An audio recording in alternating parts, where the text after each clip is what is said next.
Musa sen de ne diyorsun?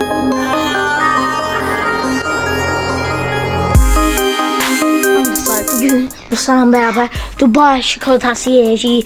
Bak gör dostlar ne bir tane çikolata olacak dostlar. Çok şok yaşa bir tane Dubai şokolatını yiyeceğiz. Yani sürpriz eləyəcəm Musa'ya sürpriz. Demek ki Dubai çikolatası yersin. Arkadaşım oradan öğrendin. Neyse iyi. Dostum ben gidip alıp geldim. Dostlar gördüğünüz gibi giydirəm.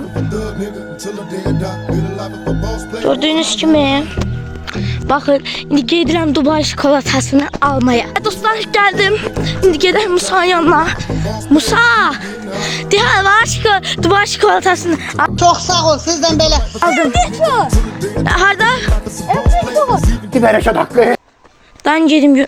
Uşaqlar, indi yeyəcəm Dubai çikolatasını. Allah. Doydum ey. Musa harda değil. Burada bir tane it var o da. Sen ay hara gittin? Ay dostlar bu hara gitti daha ne? Musa senle var ya.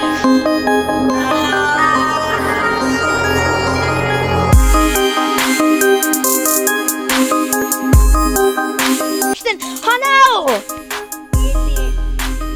Sana da oldu ya. Ha dostlar Musa getdi indi. Xəstəxanaya Musa getdi. Nihat da getdi. İndi evdə çəkəm. İndi ayın evlərəm yani. Musa o boyda Dubai şokolatı almışdım ki Musa'nın beraber ye. Musa hamısını aldı eşek kimi. Muz kimi yedi.